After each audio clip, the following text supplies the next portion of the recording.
glory is to the Atma. Thank you very much.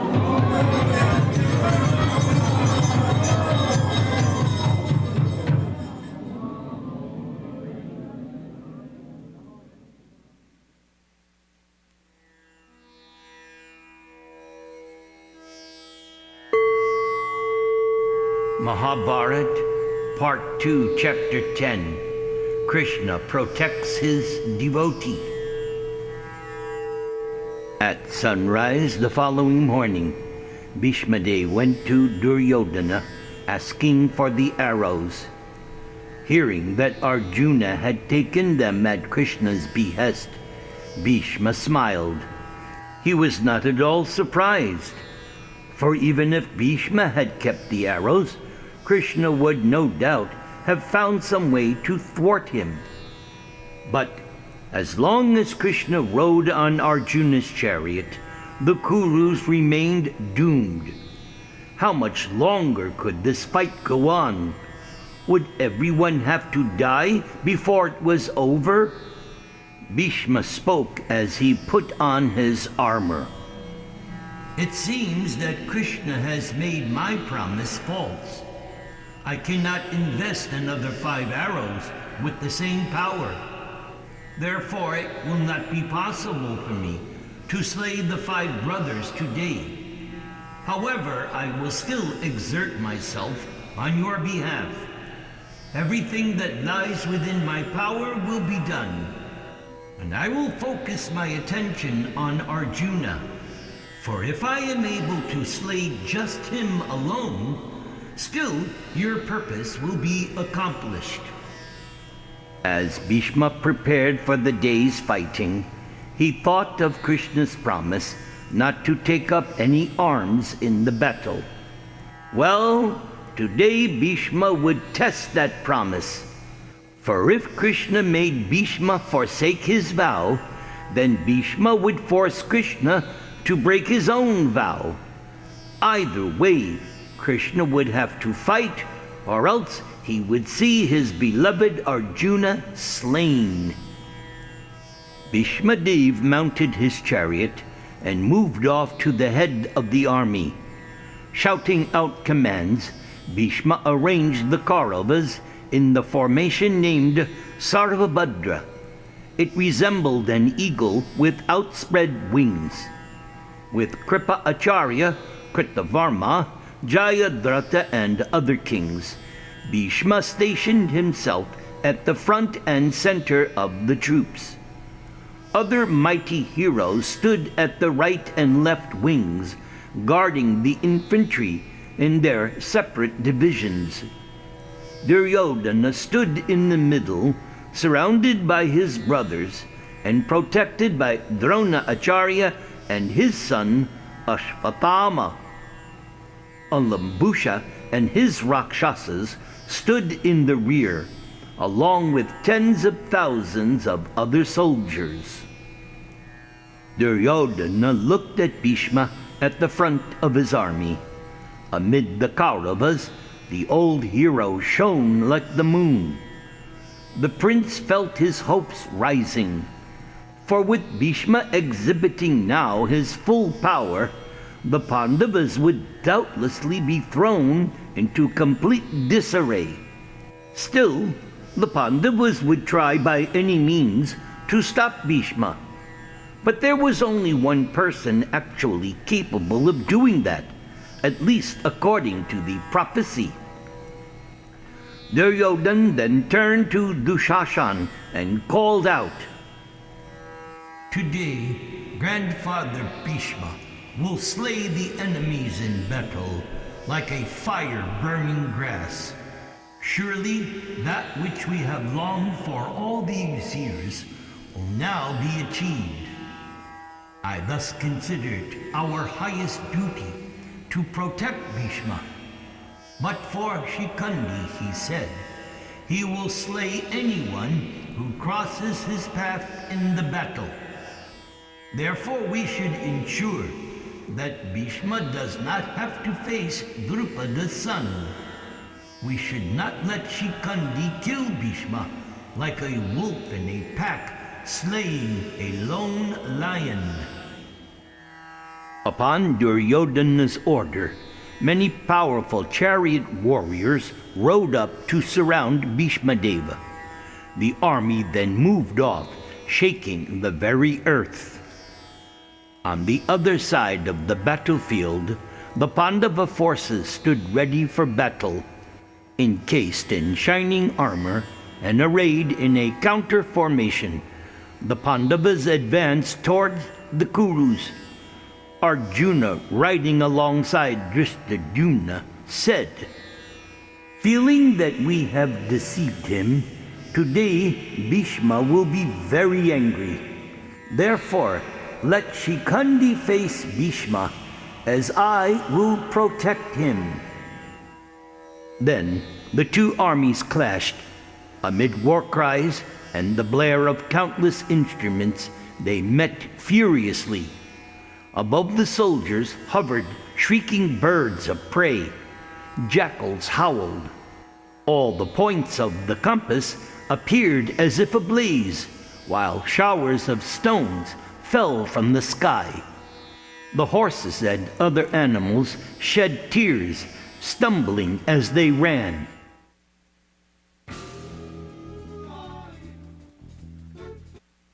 Despite these inauspicious omens, which portended massacre, the warriors rushed into battle with full force. They drove remorselessly into one another, hacking, slicing, and piercing. The chariot warriors showered volleys of shafts, which fell like gray clouds from the sky, while countless lances sped through the air like silver and gold-winged serpents. Breaking forward from the Pandava ranks, Abhimanyu displayed astonishing skill and power. Driven by tawny-colored horses, he charged against Duryodhana and his division. Abhimanyu shot arrows at Duryodhana and all of his followers with such force and speed that they were stunned, unable to respond. Many heroic chariot fighters were slain by Abhimanyu's infallible shafts. Chariots were smashed, elephants were brought down. Abhimanyu's arrows flew like virulent serpents spitting out fire.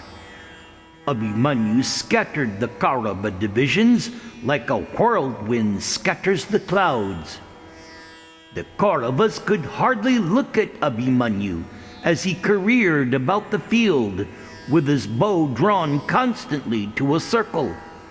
And as Abhimanyu crushed them, the Kaurava warriors considered Abhimanyu to be another Arjuna. Why, no one could detect any weakness in Abhimanyu. He even confounded Drona, Kripa, and Ashwatthama, who all tried to check him. The Kauravas broke and fled in terror. Seeing his troops now in distress, Duryodhana called for Alambusha and instructed him. "Single-handedly, Subhadra's son is destroying my troops. I do not see any way to stop Abhimanyu other than you. O Prince of the Rakshasas, go at once and slay Abhimanyu. In the meantime, Bhishma, Drona, and I will slay Arjuna." Alambusha bowed to the command of Duryodhana and uttered a deafening roar which shook the earth. Warriors fell stunned to the ground upon hearing the roar. Abhimanyu, however, was delighted to see the Rakshasa charging at him. Grasping his tall bow, Abhimanyu urged his charioteer to approach Alambusha. He appeared to be dancing in his chariot as Abhimanyu released arrows at Alambusha and his followers. Soon, the Rakshasas began crushing the divisions supporting Abhimanyu. Alambusha moved with such speed and power that he quickly killed thousands of Abhimanyu's warriors. Alambusha's arrows fell like poisonous showers and consumed the Pandava forces. Seeing the Rakshasa's prowess, Draupadi's 5 sons rushed at Alambusha like 5 planets rushing at the sun globe. Yudhishthir's son Prativinya pierced Alambusha's armor with a number of keen arrows which screamed through the air. Shining, blood flowing from his wounds, the Rakshasa was as beautiful as a dark cloud fringed with the red rays of the sun globe. The sons of the Pandavas continued to rain down fierce shafts on Alambusha from all sides. Sorely afflicted and wounded, Alambusha became infuriated like a snake who has been carelessly kicked. Unable to gather his senses under the attack, Alambusha crouched down in his chariot and swooned for a few moments. As the Rakshasa regained consciousness, Alambusha rose to his feet, swelled with anger. He shot long arrows bedecked with the feathers of a buzzard, which broke apart his adversaries' bows and flag standards. Every one of the 5 brothers standing against him was severely wounded. The frenzied Alambusha sent his deadly arrows with frightening force. The shafts slew the 4 horses who were pulling each of his opponent's chariots, and he also killed the charioteers. Alambusha pierced the brothers again and again with arrows which resembled fiery meteors. Working his bow non-stop, Alambusha rushed against his foes, intent on slaying them. But as he approached, he was checked by a volley of arrows sent from Abhimanyu. The Rakshasa turned his attention to Subhadra's son, and a ferocious battle ensued between the 2 heroes. Their eyes red with rage, they gazed at each other for some moments. Both of them roared, clutching their bows as they circled each other on their chariots. Suddenly, they both released arrows, their bows twanging like thunderclaps. Alambusha employed his illusory powers, while Abhimanyu countered with his celestial weapons. Above the 2 fighters, the sky was filled with clouds of arrows. Fire and smoke issued from them as they struck each other mid-air, falling to the earth. Each warrior seeking the other's weak point, the 2 warriors pierced one another on the chest, arms, and legs. Although hit with powerful shafts, which protruded from their bodies like trees on a mountain, neither fighter flinched. Abhimanyu then fired arrows which passed clean through Alambusha's body, entering the earth like red serpents going into a hole. Alambusha gasped in pain and turned his face away. But by his mystic power, he spread a cloak of darkness over the battlefield, so no one now could see anything in the gloom. Abhimanyu then invoked the Surya Astra, and as that effulgent weapon appeared, the battlefield was once again illuminated. Abhimanyu then covered his adversary with a network of golden arrows. Now finding himself hard-pressed, Alambusha employed many kinds of illusions. He made strange beings appear on the battlefield. Blazing weapons of all sorts fell upon Abhimanyu from all sides. But unperturbed, Abhimanyu countered the illusions with his celestial missiles. Alambusha, his mystic powers neutralized by Krishna's nephew, was overwhelmed. He leaped down from his chariot and fled. After defeating the Rakshasa Alambusha, Abhimanyu began crushing the Kaurava troops like an infuriated elephant crushing lotuses in a lake. Only Bhishma Dev could check Abhimanyu. The Kuru grandfather was backed by many other powerful chariot fighters. Similarly, many Pandava warriors supported Abhimanyu, and thus another fight ensued. Elsewhere on the battlefield, Duryodhana, Drona Acharya, Kripa Acharya, Susharma, and the Trigarta army encountered Arjuna.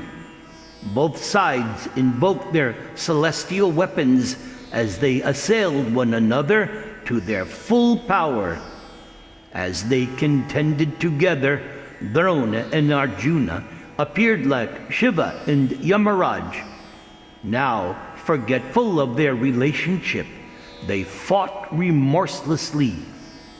Repeatedly challenging Arjuna, the Trigartas poured their arrows upon him from all sides. Although assailed by a thick shower of shafts, Arjuna exhibited his lightness of hand by countering them. Even the celestials cheered Arjuna's skill. Infuriated at being attacked by so many warriors at once, Arjuna now invoked the Vayu Astra. That irresistible weapon created a tempest that hurled warriors, chariots, and elephants all about the battlefield. Seeing the destruction this hurricane weapon wrought, Drona countered it with the Sila missile. The wind soon subsided, and men and horses fell from the sky. Moving about with blinding speed, Arjuna fired innumerable arrows, which sent the Trigarta division reeling. The chariot fighters ranging against Arjuna fell screaming from their scattered chariots. Quickly, Arjuna was surrounded by Duryodhana, Kripa, Ashvathama, Shalya, Palika, and a number of other Kaurava Maha-Bharatas. Bhagadat and Srutayush, heading an elephant division, surrounded Bhimasena, who was supporting Arjuna. While numerous fighters held Arjuna and Bhima at bay, Bhishma Dev approached Yudhishthir. The old Kuru chief knew that if he could capture Yudhishthir, the war would be over. Bhishma surrounded Yudhishthir with thousands of chariots and horsemen. That eldest of the Pandavas, supported by Drishtadyumna, Satyaki, Shikandi, and other heroes, fought off Bhishma Dev's attack. Seeing himself now surrounded by so many elephants, Bhimasena licked the corners of his mouth and smiled. He grasped his mace and leaped down from his chariot with a roar. The elephant warriors closed in on Bhima, goading their rocking beasts with their hooks. In the midst of the elephant division, Bhima resembled the sun disk amid dark clouds. Then, like a hurricane scattering clouds, Bhima moved swiftly among his opponents. Struck by Bhima's flailing mace, the elephants shrieked. As Bhima fought, the elephants gored him again and again. Blood running from his wounds made Bhima appear like a blossoming Ashoka tree. Catching hold of the tusks of the elephants, Bhima wrenched them out and felled the screaming beast with blows from his mace. Although the elephants were highly trained in crushing and killing, Bhimasena was able to slaughter their entire division. The survivors ran frantically back through their own ranks, trampling soldiers and chariots as they fled. In the meantime, Arjuna had repelled the warriors who surrounded him. The Kauravas fled.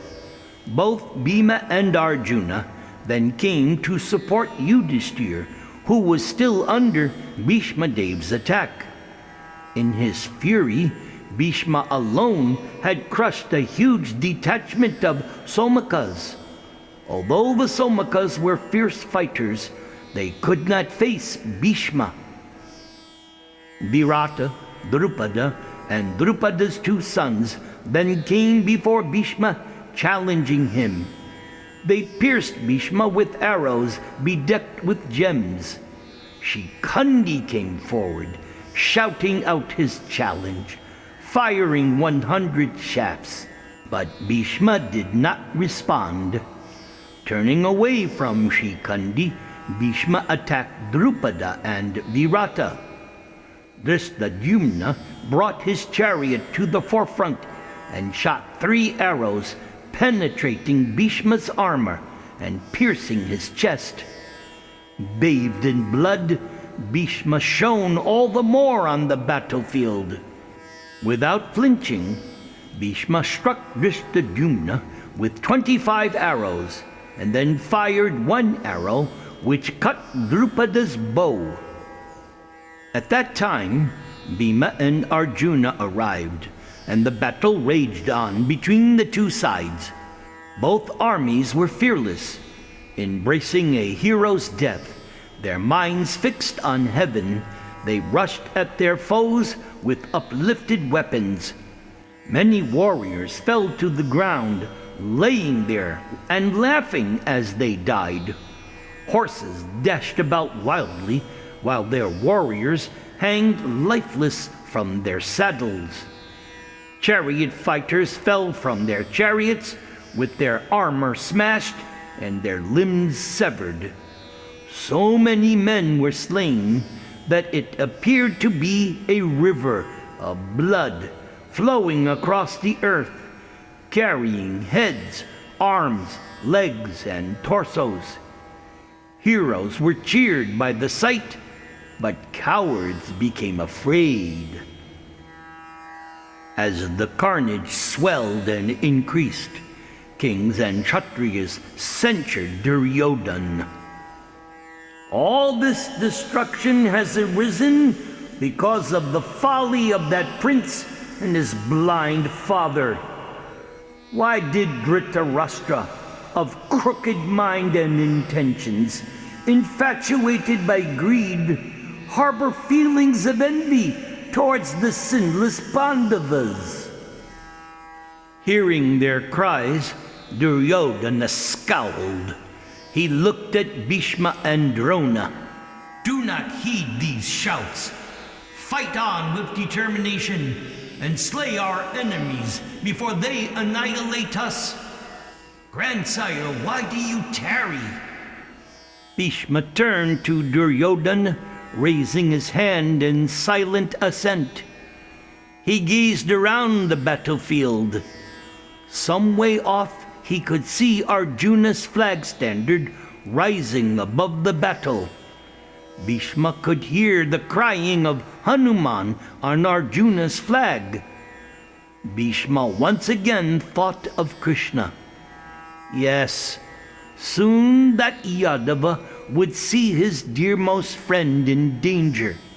Yes, by his cunning, Krishna may have saved the Pandavas the previous night. But now, Krishna would need more than that to save Arjuna. Bhishma Dev was filled with joy at the thought, for whatever Krishna decided would doubtlessly be for Bhishma's own good, as well as for the good of the whole world. Bhishma Dev ordered his charioteer to move towards Arjuna. Remembering his promise, Bhishma slew every soldier he met. Arjuna was fighting with Susharma and his army when Bhishma Dev arrived. Arjuna was like the destroyer himself. He was slaughtering warriors mercilessly. Why, no one could stand before Arjuna for even a moment before being struck by his shafts. Now faced with the impossible task of fighting Arjuna, many warriors fled out of terror. Some left their horses, others their chariots, and some their elephants, just to escape on foot in their panic. Others galloped away at full speed, not even looking back. Although Susharma tried to rally his troops, they paid him no heed. Soon, Susharma stood in the battle with only his own brother supporting him. Duryodhana saw his plight and came to assist. With Bhishma, they assailed Arjuna with volleys of shafts. The other Pandavas then rushed to assist Arjuna. At the same time, other great fighters among the Kauravas came to Bhishma's side. Soon a mighty battle between the best warriors of both sides ensued. Satyaki and Kritavarma, disregarding their long friendship, battled together. Drona fought Drupada, while Bhima engaged with Bhalika. Duryodhana and Shakuni, along with some of Dhritarashtra's other sons, fought Yudhishthir and the twins. Bhishmadev slew the Pandava troops with vengeance. Why, it appeared that even death personified could not approach Bhishmadev. 10,000 chariot warriors from the races of the Chedis, Kashis, and Karushas, all fearless and unretreating in battle, rushed at Bhishma, but he killed all of them. Now the Pandava army began fleeing. Seeing this, Krishna said, "O Partha, the hour which you have so ardently longed for has now arrived. Make good the words you spoke at Virata's palace. Before the assembled kings, I heard you say, 'I will slay any and all of Duryodhana's fighters, headed by Bhishma and Drona.' So now, grinder of foes, make true those words. Remembering the duties of your Kshatriya order, do not hesitate. Fight and slay Bhishma before he destroys our entire army." But Arjuna stood in his chariot, his head hung down. He knew it was indeed time to kill his grandfather. Heavy with sadness, Arjuna looked at Krishna and replied, "Oh, burdensome is the duty of a Kshatriya in this world. Killing those who ought not to be slain, the Kshatriya strives for wealth and power. And yet, O Janardana, I must do your bidding. That is my highest duty. Then drive my horses toward that virtuous man of irresistible splendor. Today I will kill Bhishma." Krishna then took up the reins, and the horses moved according to Krishna's will. The Pandava troops, seeing Arjuna rushing for an encounter with Bhishma, now rallied. Bhishmadev roared out his war cry, covering Arjuna's chariot with a blanket of arrows. Dexterously, Krishna drove the chariot out from under the attack, and Arjuna fired a broad-headed shaft, which split Bhishma's bow in two. Immediately, Bhishma strung another, but before he could fit an arrow to it, Arjuna again destroyed it. Bhishma smiled and cheered Arjuna. Well done, O mighty armed one." Evading Arjuna's arrows, the Kuru chief took up another bow, then spun around to fire dozens of shafts at his foe. But again, Krishna baffled the attack by his expert chariot driving. None of Bhishma's arrows could find their mark, and they whistled past harmlessly. Bhishma then increased the intensity of his assault, anticipating Krishna's moves and striking both Krishna and Arjuna with numerous shafts. Krishna and Arjuna, now mangled by Bhishma's arrows, appeared beautiful, like a pair of cows scratched by each other's horns. Arjuna countered Bhishma's attack, but found himself unable to strike his beloved grandfather with all of his might. Bhishma Dev maintained a relentless assault upon Arjuna. At the same time, Bhishma attacked the surrounding Pandava troops. The twang of Bhishma's bow made one continuous roaring sound. Bhishma's shafts streaked in all directions, passing through the bodies of warriors, horses, and elephants, killing them, those fearful shafts entering the earth. Bhishma concentrated his attack on Arjuna's chariot.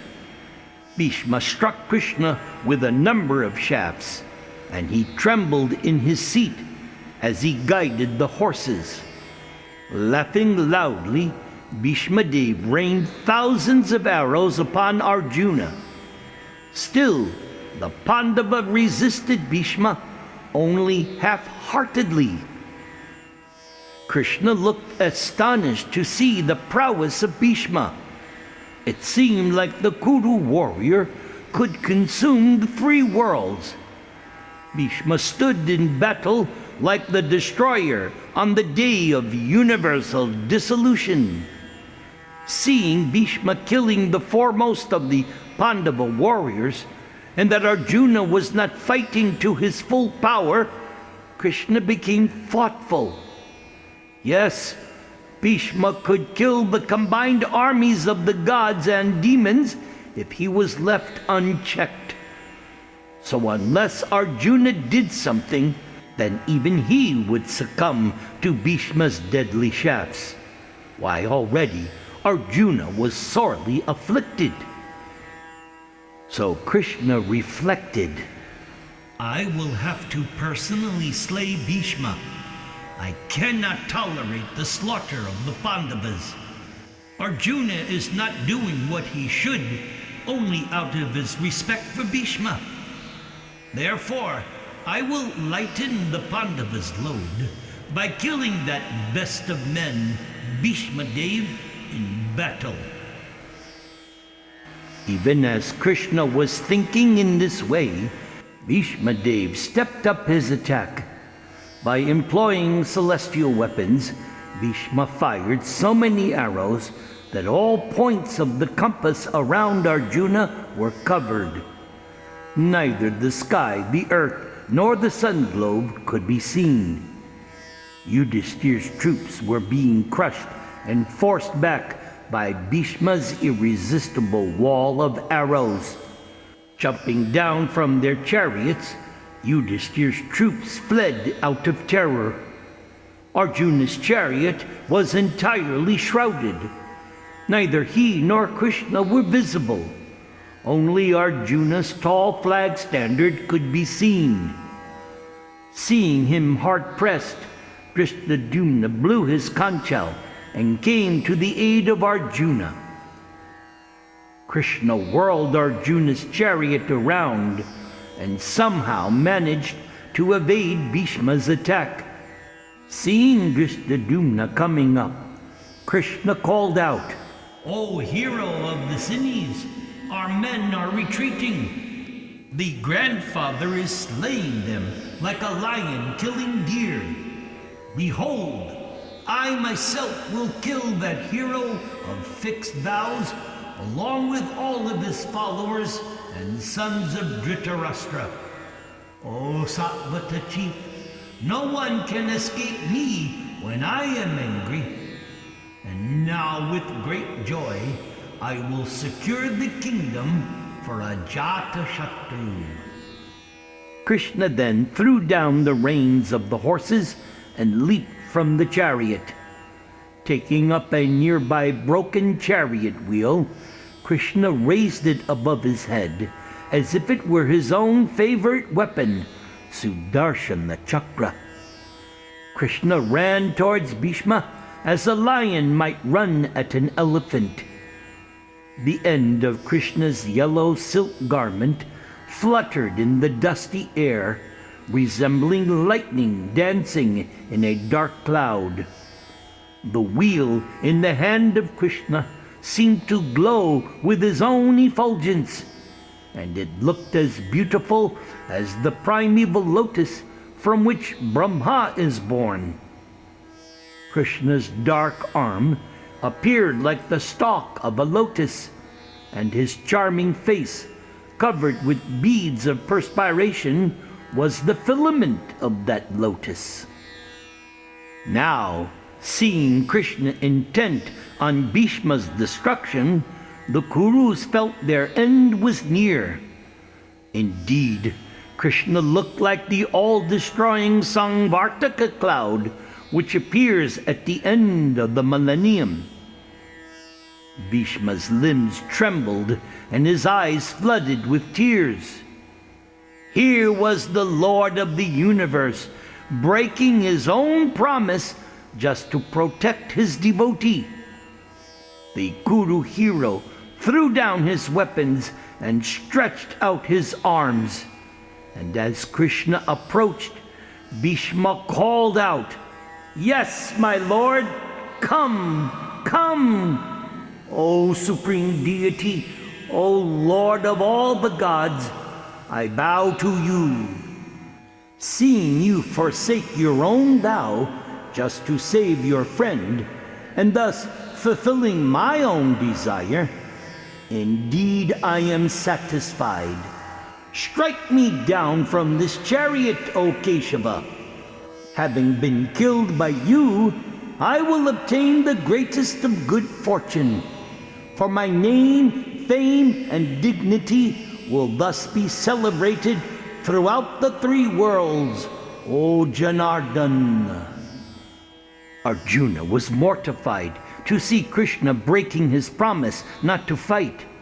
It was Arjuna's fault. If he had exerted himself against Bhishma, this would not have been necessary. Of course, Krishna's promise had been that he would not wield any weapons in the war.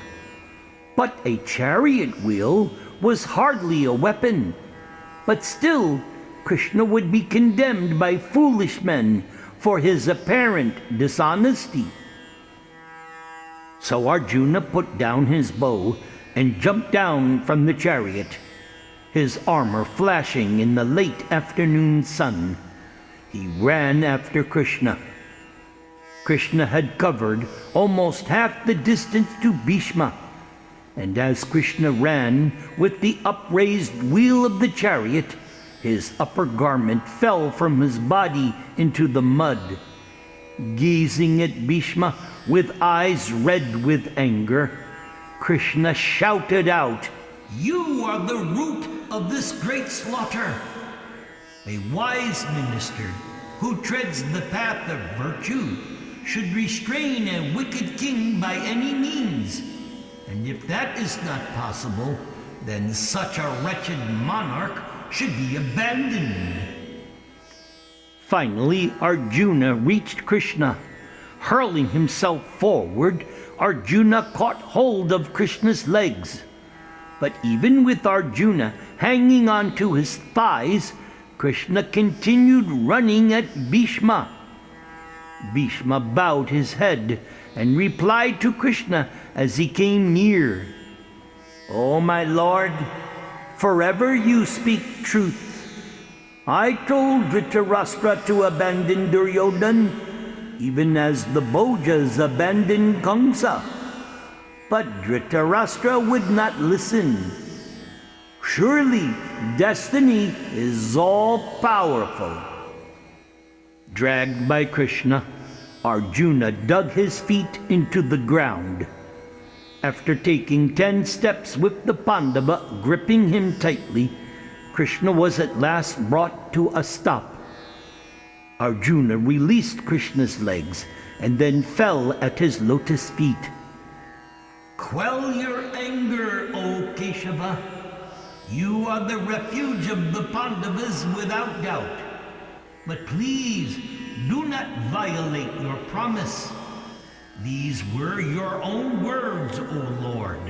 I will not take up arms. So do not falsify your vow. I swear by my sons and brothers that I will make good my promise. You will see me fight as never before. O Krishna, upon your command, I surely will annihilate the Kurus headed by Bhishma. Hearing Arjuna's promise, Krishna was now pacified. He lowered the chariot wheel. As Bhishma looked on in wonder, both Krishna and Arjuna turned and walked back to their chariot. Even as they were returning, the sun set, and the hostilities of the day ended. Conch shells were blown on both sides, and the two armies withdrew. The battle-weary warriors made their way to their camps, speaking of the wonderful incident between Krishna and Bhishma. But the old Kuru chief thought only of Krishna as he was leading his forces away for the night. The image of that Yadava hero, Krishna himself, running towards him with the upraised wheel of the chariot, would forever stay in the heart of Bhishma.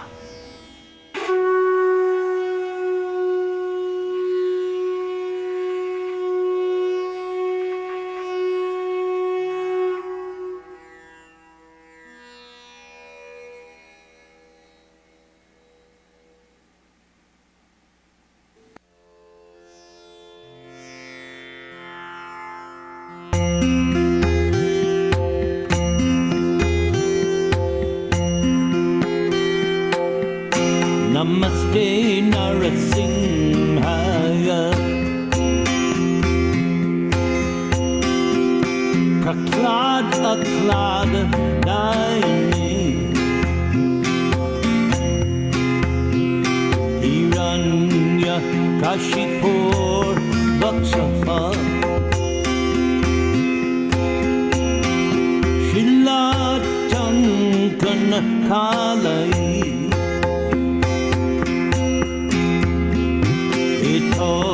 Nrsinga Parvato Nrsinho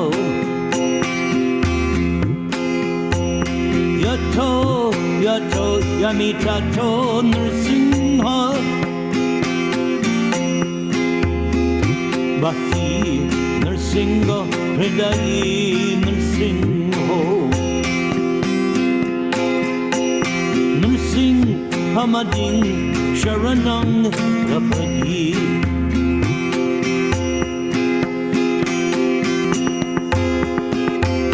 Chalvakara Kamala Hare Nakam Adbhuta Sringam Dalita Hiranyakashipu Chanubringam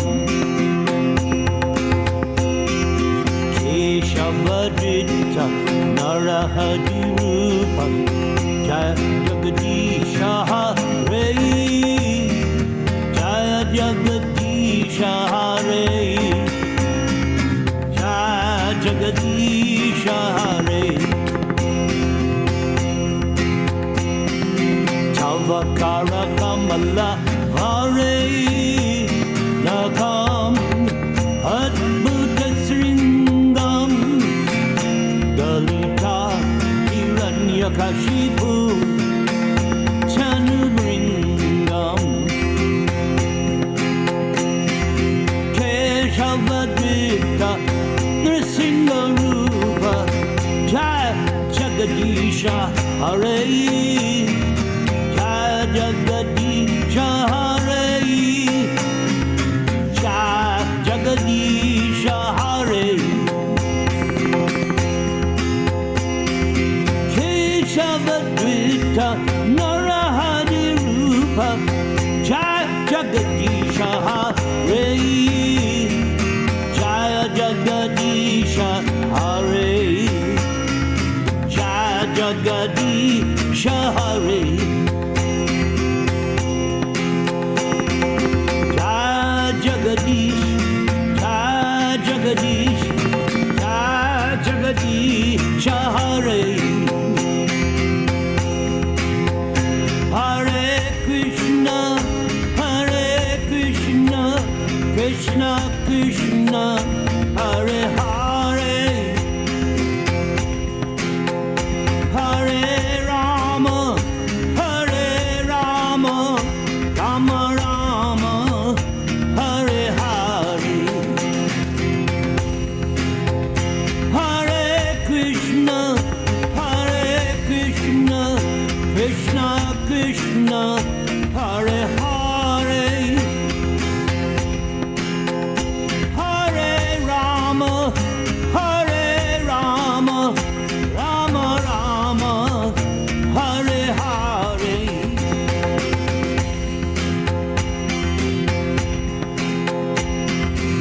Sri Nasringa, Jaya Nasringa, Jaya Jaya Nrsimha,